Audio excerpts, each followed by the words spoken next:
Башкалар бирок өзүбүздүкүлөр. Кайрылмандар булар кимдер? Жергиликтүү калк кайрылмандар тууралуу эмне билет? Улутту кыргыз, бирок кыргыз жарандыгы жок жер которуп келгендер кайрылмандар деп аталат. Чет жактан келген этникалык кыргыздардын көпчүлүк бөлүгү Өзбекстан жана Тажикстандан келгендер. Буларга жарандык же кайрылмандар макамы берилет. Бирок анткени менен өлкөдө көп жылдан бери жашап жарандык ала албагандар, жумушсуздук жана жер көйгөйү менен жүргөндөр да бар. О кыргыз, майда милlet деген сөздөрдө эчтем ол элден эмес, мугалимдер айтканда. Ошол убакта менин жүрөгүм зыз этчеди.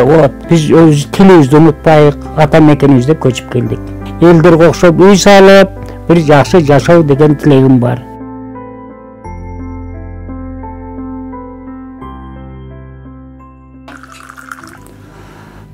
Мен Туратов Аваз Ташбаевичмин. 1954 жылы ал кезде Самарканд облусу болгон Бахмал районунун Кара Шакшак деген айыл болгон. Ошол жерде төрөлгөнмүн. Эгемендик болгондон кийин СССР өкмөтү тарагандан кийин бизде ал жакта жашагандар кыргыз элге окшоп жашайм дегендер көчүштү баштады. Ошондо мен дагы өзүм ниет кылып жүргөн, өз элимге барсам, тилим кыргыз болсун, урпактарым кыргыз болуп калсын деп, мана Москва районунун, Чүй областынын Москва районуна көчүп келдик.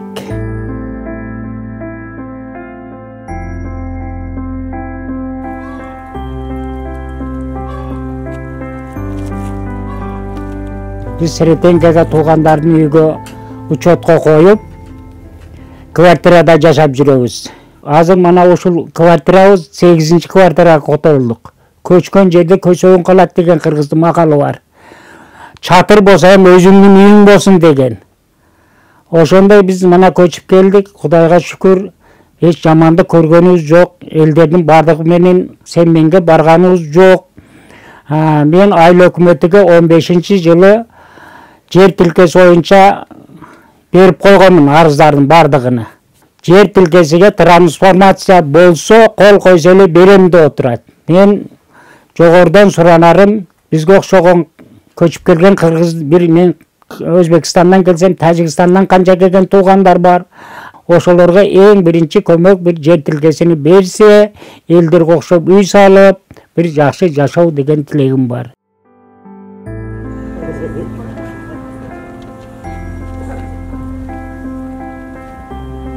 Арендага жер алабыз, шыпыргы тигебиз, мал карымайбыз, ошон менен күн көрүп жатабыз. Февралдан баштап жер алышка аракет кылат балдарым.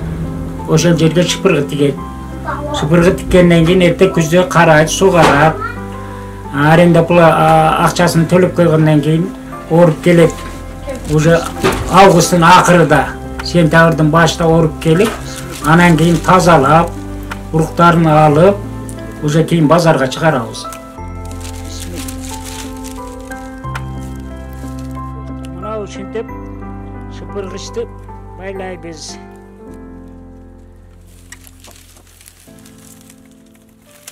Байлагандан кийин мындай шыпыргыч болот. Бул шыпыргычты кийин Сокулук базары бар бизде. Карабалта бар, Бишкекке Ош базарга алып барабыз дагы. Элдер аякта Ош базарда көрсөңүздөр, бир-эки жерде оптум сатып отургандар шыпыргыч элдерден алып 150 сом, 200 сом, 220га чейин сатат. Бизден баргандар 150ден 120 өткөнү келе сатып келет.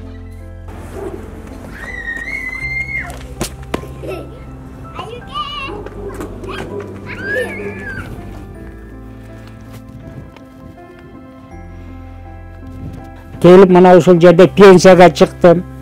Пенсиям 2300 менен чыктым эди, азыр 3200 болду. Кемпирим 1070 менен чыкты эле, азыр 1500 болду.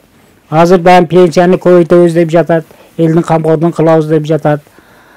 Кудайга шүкүр, эч кандай биз арман кылбайбыз, көчүп келгенибизге кайтып сүйүнөбүз. Мана кемпирим жакшы болуп кетсе, мана бул экинчи группа майыптыгын берди. Негизи биринчи группа бериш керек эди, экинчи группа берди. Кемпирим ушу түзүк болуп, неберелерге баш болуп чуркап кетсин деген ниетим бар. Ревматит деген оору менен ооруп калды. Экинчи группа айыптыгын берди. Коляскага арза берип койгонбуз. Алланын берген оору экен, Алла өзү шифасын берсин. Балдак мени басканыма 3 ай болду. Ушу балдакаям мана 20-январдан бери жагага баса албай жаттым балдак менен. Бул үйгө ушу мажбур эки жагымдан балдак менен сүдүрүп келип сүдүрүп алып барат, тамак ичкенмин. Ревматизм әртүрлі сүйөктөр экен, сүйөктөр.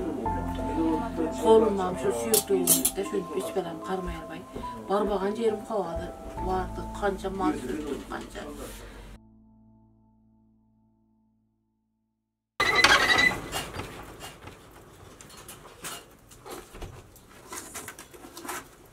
Жашоо турмуш аякта бүйөргө салыштырганда биз бүйөрдө эркин жашайбыз, Кыргызстаныбыз.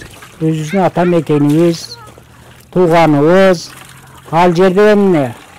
Суу проблема болду бизге. Таза суу жок болду аралыкта. Ошо Сырдарыянын суу барып, латок-малаток, арык бар, ошону ичип калдык. Таза суу жок болуп калды, газ жок болуп калды. Ошон үчүн биз буяка көчүп келдик.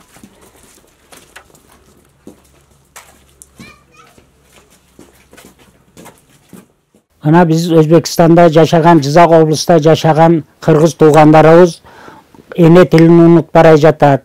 Биз окуган кезде кыргызча окуганбыз. Чоң эле, тайене, таеже деген сөздөр болчу, өзүбүздүн накта кыргыз тили. Азыркыла барсак, энди кадыр барабыз да. Барсак амма, хала деген сөздөргө өтүп бара жатат, дода деген сөздөргө. Мен ошону суранарым, биздин кыргыз өкмөтүдөн бир делегация кылып барып, кыргыз элдери менен таанышып, жашоо турмушуну көрүп, тилдерини, мектептерини көрүп келсе деген сунушум бар. Тил жоголду, улут жоголду деген сөз бар.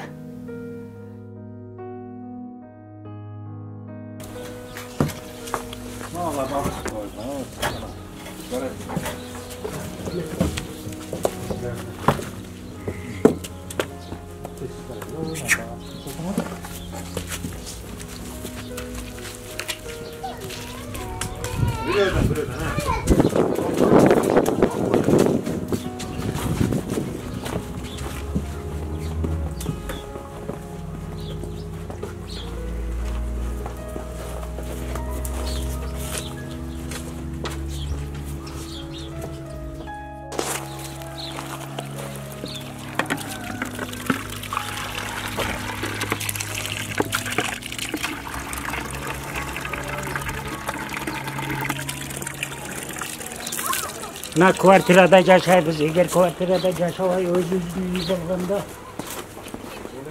бука бакмакпыз.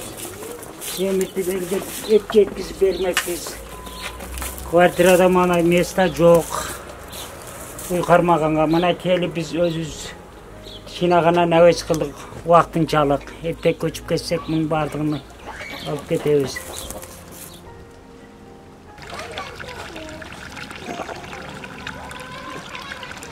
Окуп жүргөн убакта кыргыз, майда милlet деген сөздөрдү эчтем ол элден эмес, мугалимдер айтканда техникумда окуганымда. Ошол убакта менин жүрөгүм зыз этчеди. Вот, кайерге барсаң өзүңдүн миллетиң. Эми элдин ичинде болот экен андай басмырлоо. Сен кыргыз, кыргызлар көчүңлөр, туда деген сөздөр болот, ал энди мындай алгы иш эмес. Негиз басмырлоо болгон жок. Биз өз тилибизди унутпайык, ата мекенибизде көчүп келдик.